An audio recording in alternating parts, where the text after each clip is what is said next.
आज हम हिंदी विषय में वैकल्पिक हिंदी पुस्तक से कहानी जो देख रहे हैं तीसरी जिंदगी और गुलाब के फूल, इस कहानी के स्वाध्याय कृति का अध्ययन कर रहे हैं।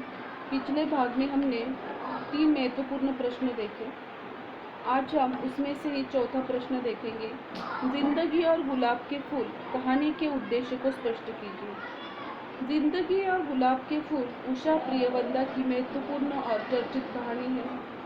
इस कहानी में लेखिका ने एक बड़े ही महत्वपूर्ण तथ्य की ओर संकेत किया है। यह तथ्य यह है कि परिवार में यदि पुरुषों की सत्ता रही है तो वह उसके अर्थार्जन के कारण, परंतु यदि घर का पुरुष अर्थार्जन न करता हो और उसके स्थान पर कोई स्त्री अर्थार्जन करने लगे तो परिवार में जो अधिकार पहले पुरुष को प्राप्त होता था वह स्त्री को मिल जाता है। इसी अर्थ में जिंदगी और गुलाब के फूल कहानी आर्थिक आत्मनिर्भरता के कारण नारी की बदलती हुई स्थिति को कहानी बताई है। अंततः प्रस्तुत कहानी में लेखिका ने कहना चाहती है कि अर्थार्जन की क्षमता ही परिवार में सम्मान का आधार होती है।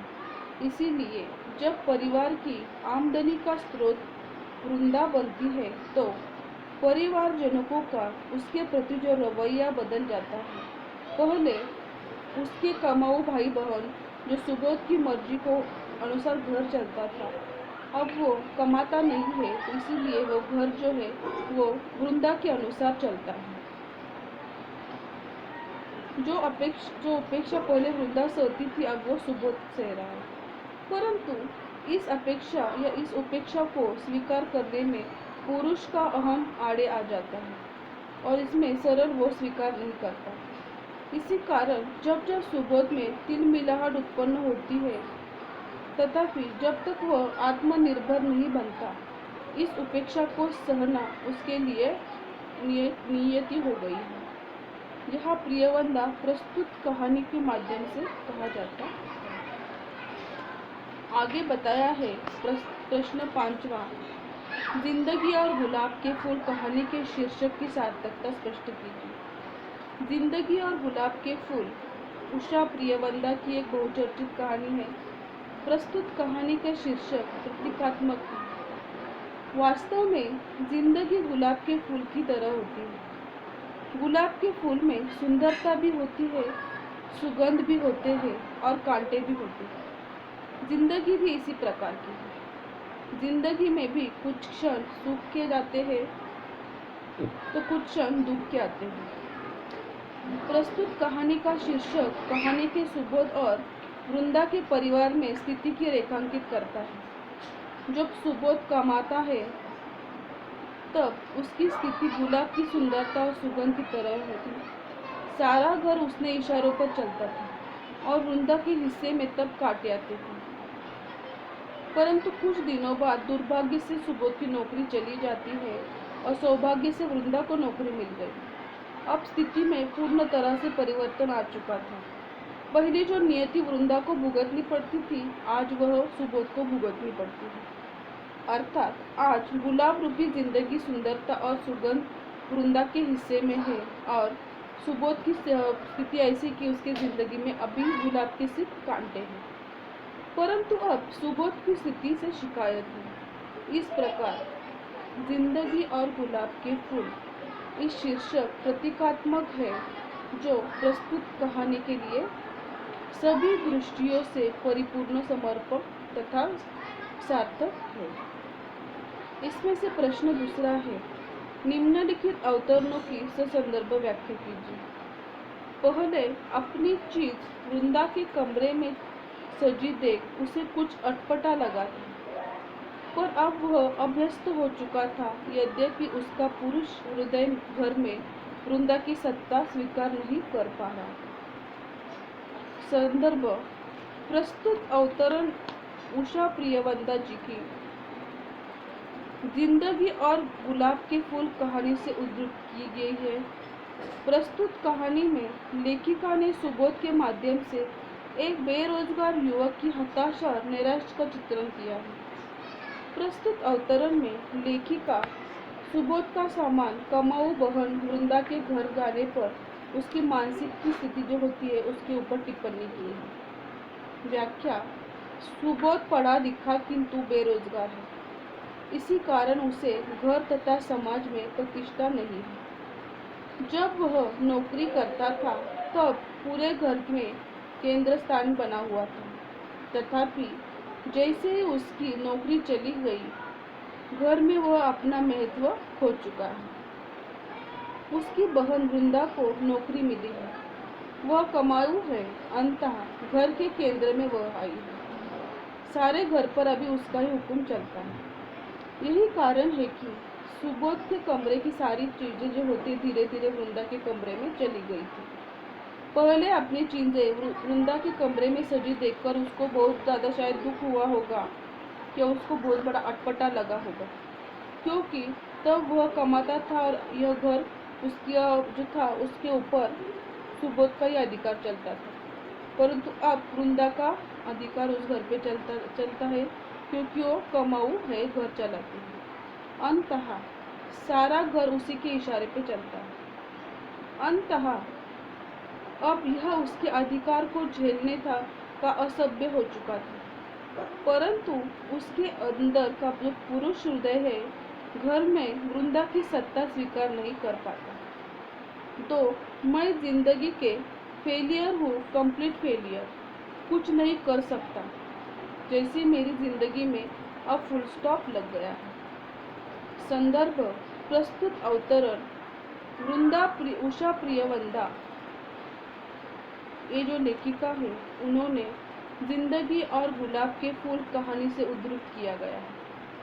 प्रस्तुत कहानी में लेखिका ने सुबोध के माध्यम से एक बेरोजगार युवक की हताशा और नैराश्य का चित्रण किया है। प्रस्तुत अवतरण में सुबोध अपनी प्रेमिका शोभा के सामने अपना नैराश्य प्रकट किया है। व्याख्या।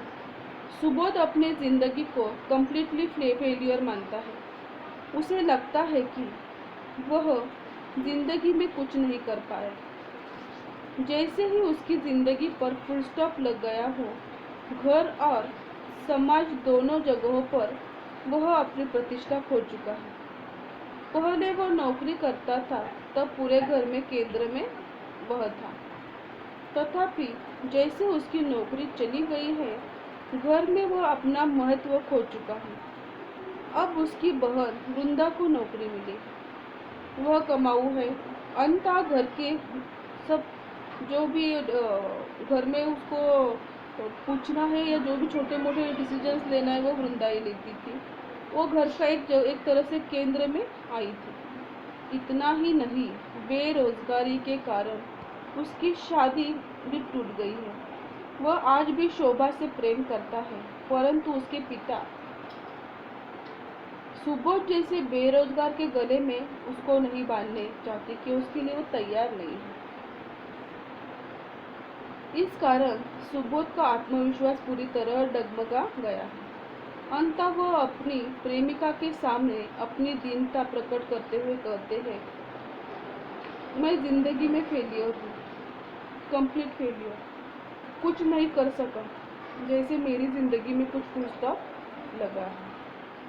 इसमें प्रश्न तीसरा है, आज मैं बेकार हूँ तो मुझसे नौकरों सा बर्ताव किया जा रहा है, लानत है ऐसी जिंदगी पर। संदर्भ। प्रस्तुत अवतरण उषा प्रियवंदा जी की जिंदगी और फूल गुलाब के फूल कहानी से उद्धृत किया है। प्रस्तुत कहानी में लेखिका ने सुबोध के माध्यम से एक बेरोजगार युवक की हताशा और निराश का चित्रण किया। प्रस्तुत अवतरण में सुबोध अपने कपड़े धोबी को न देने के कारण अपने माँ से झगड़ा करता है। इस तरह से इसकी व्याख्या है, सुबोध एक बेरोजगार लड़का है। पहले वह नौकरी करता था, तब घर में उसकी प्रतिष्ठा अच्छी थी, परंतु जैसे उसकी नौकरी चली गई है, उसकी बहन वृंदा नौकरी करने लगी, तब से घर में उसकी प्रतिष्ठा बढ़ गई है और सुबोध की समाप्त हो गई है। एक दिन सुबोध ने जब धोबी को अपने कपड़े धोने के लिए दिए तो उस दिन उसके कपड़े उसकी बहन ने शायद धुलने के लिए नहीं दिए। उसने अपने कमरे में आकर धुलने वाले कपड़ों का ढेर निकाल कर दिया था, वो बाहर चला गया।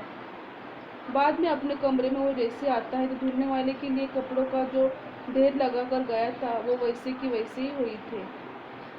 उसने अपने माँ से पूछा कि मेरे कपड़े धुलने के लिए क्यों नहीं गए। माँ ने जवाब दिया, पता नहीं बेटा, वृंदा दे रही थी, उससे कहा भी था कि तुम्हारे भी दे दे। माँ की बात सुनकर सुबोध को बहुत ज़्यादा गुस्सा आया और वह चीख कर बोला, कितने दिनों से गंदे कपड़े मैं पहन रहा हूँ। 15 दिन में ये जो धोबी आया वो उसे भी कपड़े नहीं दिए। ऐसे उसने धोबी को भी भला बुरा या गाली देना शुरू किया। तुम माँ बेटी चाहती क्या हूँ? आज मैं बेकार हूँ तो मुझसे नौकरों सा बर्ताव किया जाता है। लानत है ऐसी जिंदगी पर। माँ ने उससे कुछ कहना चाहा पर माँ को अवसर देने से पहले ही वह रोने लगा। मुझे मुफ्त का नौकर समझ लिया है। पहले कभी तुमने मुझे यह काम करते हुए देखा था? अब मैं समझ गया हूँ कि मेरे इस घर में कुछ भी कदर नहीं है। मैं आज ही चला जाऊँगा। तुम दोनों से चैन से तुम फिर रह लेना। इस तरह से वो दुखी होकर घर को छोड़ जाने के लिए वो अपने माँ से कहता है कि मैं अभी घर छोड़ के चला जाऊँगा, फिर तुम माँ बेटी चैन से रह लेना। इससे हमको सुबोध के जीवन की एक तरह की दुखी और नैराश्य या फेल्यूर सा जो भी भाव है उसके मन में आता हुआ दिखाई दे रहा है। इस तरह से जिंदगी और गुलाब का फूल इस कहानी के जो है स्वाध्याय कृति खत्म हुई है। आज हमने इस कहानी में प्रश्नोत्तर देखे, ससंदर्भ स्पष्टीकरण देखा। आप ये कहानी के स्वाध्याय कृति अच्छे से पढ़िए, समझिए, रिकॉर्डिंग सुनिए, ये जो पाठ है पुस्तक से पढ़िए और जो भी समझ में आया है वो आप अपनी भाषा में आपकी हिंदी की कॉपी में लिखिए। अगली जो कहानी है वो हम युद्ध चौथी कहानी इसका अध्ययन, इसकी स्वाध्याय कृति का अध्ययन हम अगले सेशन में करेंगे। धन्यवाद।